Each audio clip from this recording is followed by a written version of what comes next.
ನಮಸ್ತೆ ಫ್ರೆಂಡ್ಸ್, ಎಲ್ಲರಿಗೂ ಕ್ವಶನ್ ಟ್ರೇಡರ್ಗೆ ಸ್ವಾಗತ. ಇದೇನು ಗೊತ್ತಾ, ಇದು ನನಗೊತ್ತು ನನಗೊತ್ತು ನನಗೊತ್ತು ಅನ್ನೋ ಒಂದು ಮೈಂಡ್ ಸೆಟ್. ಈ ನನಗೊತ್ತು ಮೈಂಡ್ ಸೆಟ್ ಇತ್ತಲ್ಲ, ತುಂಬ ಸಮಸ್ಯೆ. ಏನಂದರೆ ಹೊಸ ವಿಚಾರಗಳನ್ನು ತಿಳ್ಕೊಳ್ಳಲ್ಲ. ನನಗೊತ್ತು, ನನಗೆಲ್ಲ ಗೊತ್ತು, ನನಗೊಬ್ಬನಿಗೆ ಎಲ್ಲ ಗೊತ್ತು. ಇದು ತುಂಬ ಡಿಫ್ರೆನ್ಸ್ ಇದೆ. ಮೂರಲ್ಲೂ ಮೂರು ಡಿಫ್ರೆನ್ಸ್ ಇದೆ. ನನಗೆ ಗೊತ್ತು ಬೇರೆ, ನನಗೆಲ್ಲ ಗೊತ್ತು ಬೇರೆ, ನನಗೊಬ್ಬನಿಗೆ ಎಲ್ಲ ಗೊತ್ತು ಅನ್ನೋದು ಇನ್ನೊಂದು ರೀತಿ. ಮೂರು ರೀತಿಯ ಡಿಫ್ರೆನ್ಸಿಯೇಷನ್ ಇದೆ. ಇದು ಎಲ್ಲಾಗ್ತಿದೆ ಅಂದರೆ, ಈಗ ನಾನು ಟ್ರೇಡ್ ಆಗಿದ್ದಾಗ ಇದು ನನ್ನ ನಾಲೆಜಿಗೆ ಬರಲಿಲ್ಲ.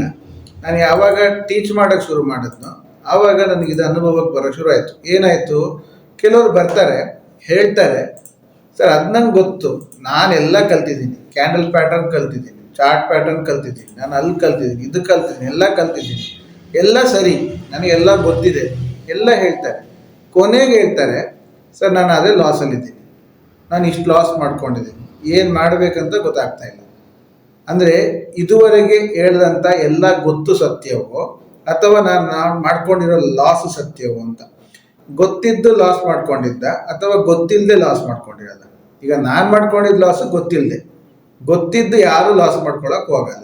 ಕರೆಕ್ಟ್ ಅಲ್ಲ? ಗೊತ್ತಿಲ್ಲದೆ ಆಗೋದಕ್ಕೆ ಹೆಸರು ಲಾಸ್. ಯಾಕೆಂದರೆ ನಾವು ಬೇಕು ಅಂತ ಹೋಗಿ ಲಾಸ್ ಮಾಡ್ಕೊಳ್ಳಲ್ಲ. ತಗೋ 500 ರೂಪಾಯಿನಂತ ಜಾಸ್ತಿ ಇದೆ ತಗೋ ಅಂತ ಕೊಡ್ತೀವ? ಇಲ್ಲ. ನಾವು ಹೋಗುತ್ತೆ, ಪ್ರಾಫಿಟ್ ಆಗುತ್ತೆ ಅಂತ ತಗೊಂಡಿರ್ತೀವಿ, ಅದು ಉಲ್ಟಾ ಹೊಡೆದಾಗ ನಮ್ಗೆ ಲಾಸ್ ಆಗುತ್ತೆ. ಯಾಕೆ ತಗೊಂಡಿದ್ವಿ ಅಲ್ಲಿ? ಅಯ್ಯೋ ಹಿಂಗೆ ಆಗ್ಬೋದು, ಹಂಗೆ ಆಗಲ್ವಲ್ಲ ಅಂದ್ರೆ ಮತ್ತೆ ಜ್ಞಾನ ಬಂದಾಗ, ಆ ತಪ್ಪಿನ ಅರಿವಾದಾಗ ನೆಕ್ಸ್ಟ್ ಟೈಮ್ ಅದನ್ನ ಮಾಡದೇ ಇರಬೇಕು ಅಂತ ಹೇಳ್ಕೊಂಡು ನೋಟ್ ಮಾಡ್ತೀವಿ. ಅದರಿಂದಾಗಿ ನಾವು ಕಲಿತಾ ಹೋಗ್ತೀವಿ. ಸೊ ಈ ಗೊತ್ತು ಅನ್ನೋ ಒಂದು ಈಗೋ ಇದೆ ಅಲ್ಲ, ಒಂದು ಅಹಂಕಾರ, ಅದು ಅಹಂಕಾರ ನಮ್ಮನ್ನ ಬೆಳಿಲಿಕ್ಕೆ ಬಿಡಲ್ಲ. ಅದು ನಮ್ಮ ತಲೆಗೆ ತಡ್ತಾ ಇರುತ್ತೆ. ಏನಾಗೋಗುತ್ತೆ, ನನಗೆ ಗೊತ್ತು ಅಂತ ಹೇಳಿದ ತಕ್ಷಣ ಬ್ರೈನು ಯಾವುದನ್ನು ಅಕ್ಸೆಪ್ಟ್ ಮಾಡಲ್ಲ. ಏನು ಹೇಳ್ತಾರೆ, the good leader is A good listener ಅಂತ ಹೇಳ್ತಾರೆ. ಯಾರು ಸರಿಯಾಗಿ ಕೇಳಿಸ್ಕೊಳ್ತಾನೋ ಅವನು ಗುಡ್ ಲಿಸನರ್, ಅರ್ಥ ಮಾಡ್ಕೊಳ್ತಾನೋ ಅವನು ಲೀಡರ್ ಆಗ್ತಾನೆ. ಲೀಡರ್ ಅಂದರೆ ಏನು? ನಾವು ಸಕ್ಸಸ್ ಆಗಬೇಕು ಅಂದರೆ ನಾವು ಒಂದು ಲೀಡರ್ ಆಗಿರಬೇಕು. ನಾವು 10 ಜನಕ್ಕೆ ಮಾರ್ಗದರ್ಶಕರಾಗಿರಬೇಕು ಅಂತ ಆದರೆ ನಾವು ಫಸ್ಟ್ ಎಲ್ಲದನ್ನು ಕೇಳುವ ಸ್ಥಿತಿಯಲ್ಲಿ ಇರಬೇಕು. ಮ್ಯಾಕ್ಸ್ ಟು ಮ್ಯಾಕ್ಸ್ ನಾವು ಕೇಳುವ ಸ್ಥಿತಿಯಲ್ಲಿ ಇರಲ್ಲ. ನಮಗೆಲ್ಲ ಗೊತ್ತು ಅನ್ನೋ ಮನಸ್ಥಿತಿಯಲ್ಲಿ ಮೈಂಡ್ ಬ್ಲಾಕ್ ಮಾಡಿರ್ತೀವಿ. ಮೈಂಡ್ ಬ್ಲಾಕ್ ಅಂದರೆ ಏನು ಮಾಡಿದ್ರು ಓಪನ್ ಆಗಲ್ಲ ಮೈಂಡ್. ಅದು ಪ್ಯಾರಾಶೂಟು ಓಪನ್ ಮಾಡಿ ಪ್ಯಾರಾಶೂಟ್ ತೆಂಗಿನ ಎಣ್ಣೆ ತಲೆಗೆ ಹಚ್ಕೊಳ್ಳಿ ಅಂತಾರೆ ಅಷ್ಟೇ. ಅಂದರೆ ತಲೆಗೆ ಹೋಗೋದೇ ಇಲ್ಲ, ನಾನು ಕೇಳೋದಿಲ್ಲ ಅನ್ನೋ ಮನಸ್ಥಿತಿಲಿ ಕೂತ್ಕೊಂಡ್ಬಿಡ್ತಾರೆ. ಅವಾಗ ಏನಾಗುತ್ತೆ, ನಾವು ಹೇಳೋದು ಅರ್ಥ ಆಗಲ್ಲ. ಇದು ಒಂದು. ಎರಡನೇದು, ಅವರು ಕಲ್ತಿರೋದಕ್ಕಿಂತ ಸಿಂಪಲ್ ಆಗಿ ಅಥವಾ ಡಿಫ್ರೆಂಟ್ ಆಗಿ ಒಂದು ವಿಚಾರ ಬಂತು ಅಂತ ಆದರೂ ಅದನ್ನು ಅಕ್ಸೆಪ್ಟ್ ಮಾಡ್ಕೊಳ್ಳೋಂಥ ಮನಸ್ಥಿತಿಗೆ ಅವ್ರು ಒಪ್ಪಲ್ಲ. ಈಗೋ ಬಂದ್ಬಿಡುತ್ತೆ. ಏನು, ನಾನಲ್ಲಿ 1 ಲಕ್ಷ ರೂಪಾಯಿ ಕೊಟ್ಟು ಕಲ್ತ್ಕೊಂಡ್ ಬಂದಿದ್ದೆ, 2.5 ಲಕ್ಷ ರೂಪಾಯಿ ಕಲ್ತ್ಕೊಂಡು ನಾನು ಅಲ್ಲಿಗೆ ಅಷ್ಟು ದುಡ್ಡು ಕೊಟ್ಟು ಕಲ್ತು ಬಂದಿದ್ದೆ, ಅದೆಲ್ಲ ಏನು ಅಲ್ವಾ? ಹಂಗಾದ್ರೆ ಅದೆಲ್ಲ ವೇಸ್ಟಾ?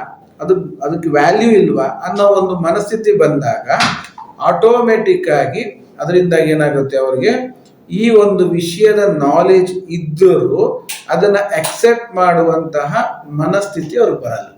ಅವ್ರು ಏನು ಮಾಡಿಬಿಡ್ತಾರೆ, it is not fine, it is not good, ಇದು ಸರಿ ಇಲ್ಲ ಅಂತ ತಪ್ಪು ಹುಡುಕೋಕ್ಕೆ ಶುರು ಮಾಡ್ತಾರೆ. ಈ ತಪ್ಪು ಹುಡುಕೋ ಪ್ರಮೇಯಲ್ಲಿ ಏನಾಗೋಗುತ್ತೆ, ಹೇಳಿದ್ದು ಅರ್ಥ ಮಾಡ್ಕೊಳ್ಳಲ್ಲ, ಅಲ್ಲಿ ಹೊಸ ವಿಚಾರಗಳು ತಲೆ ಒಳಗೆ ಹೋಗ್ತಾ ಇಲ್ಲ.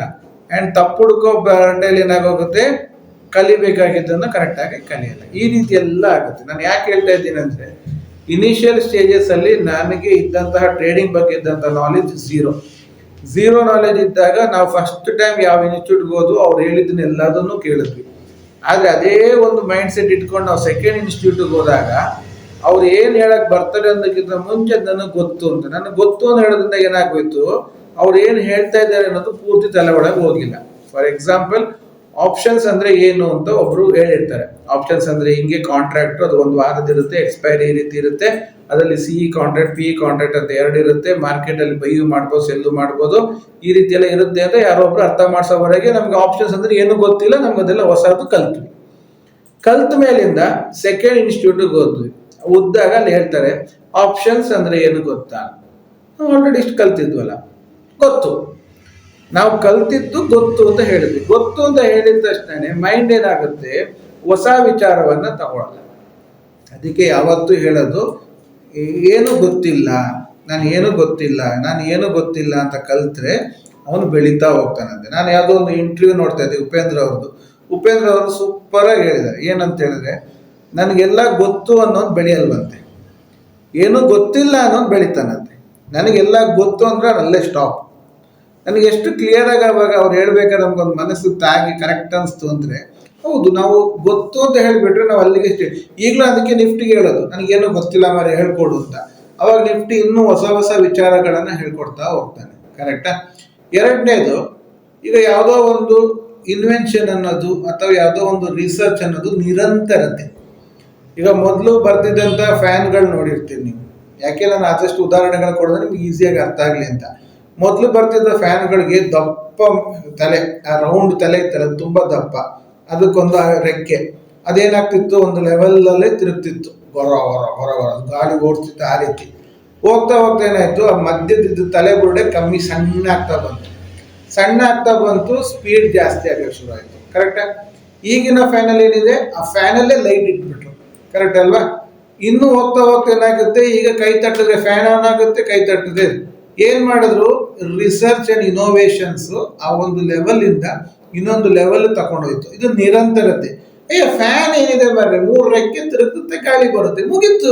ಅದ್ರಲ್ಲಿ ಏನಿದೆ ಅಂತ ಅಂದ್ಬಿಟ್ರೆ ಏನೂ ಇಲ್ಲ. ಅದ್ರಲ್ಲಿ ಏನೋ ಇದೆ, ಇದನ್ನ ಇನ್ನೂ ಇಂಪ್ರೂವ್ ಮಾಡ್ಬೋದು, ಇನ್ನೂ ಇಂಪ್ರೂವ್ ಮಾಡ್ಬೋದು, ಇನ್ನೂ ಇಂಪ್ರೂವ್ ಮಾಡ್ಬೋದು ಅಂತ ಯಾರು ಇನ್ವಾಲ್ವ್ ಆಗ್ತಾನೋ ಅವನು ಅದನ್ನ ಇನ್ನೂ ಬೆಟರ್ ಮಾಡ್ತಾ ಹೋಗ್ತಾನೆ. ಕರೆಕ್ಟ್ ಅಲ್ವಾ? ಈಗ ನಮ್ದು ಅದೇ ತರನೇ ಆಗ್ತಾ ಇದೆ. ಏನಾಗ್ತಾ ಇದೆ, ಟ್ರೇಡಿಂಗ್ ಅನ್ನೋದು ದಿನಾ ಇಂಪ್ರೂವ್ಮೆಂಟ್ ಇರುವಂತಹ ವಿಚಾರ. ನಾವು ಇವೇನೋ ಕಲ್ತಿರ್ತೀವಿ, ಏನೋ ಮಾಡ್ತಿರ್ತೀವಿ, ಮಾಡ್ತಾ ಮಾಡ್ತಾ ಡೈಲಿ ಮಾಡ್ಬೇಕಾದ್ರೆ ನಮ್ಗೆ ಅದೇನೋ ಒಂದು ನಾಲೆಜ್ ಕೊಡುತ್ತೆ. ಆ ನಾಲೆಜ್ ಅನ್ನ ತಿರ್ಗಾ ಇಂಪ್ಲಿಮೆಂಟ್ ಮಾಡ್ಕೊಂಡಾಗ ಬೆಟರ್ ಆಗುತ್ತೆ. ತಿರ್ಗಾ ಬಂದಂತ ಬೆಟರ್ ನಾಲೆಜ್ ಅನ್ನೇ ಮಾಡ್ತಾ ಮಾಡ್ತಾ ಇನ್ನೂ ಬೆಟರ್ ಆಗುತ್ತೆ. ಈ ರೀತಿ ಬೆಟರೈಸೇಷನ್ ಮಾಡ್ಕೊಂಡು ಹೋಗ್ಬೇಕು ಅಂದ್ರೆ ನಾವು ಓಪನ್ ಮೈಂಡೆಡ್ ಅಲ್ಲಿ ಇರಬೇಕು. ಓಪನ್ ಮೈಂಡೆಡ್ ಅಲ್ಲಿ ಎಲ್ಲದನ್ನು ಅಕ್ಸೆಪ್ಟ್ ಮಾಡಬೇಕು.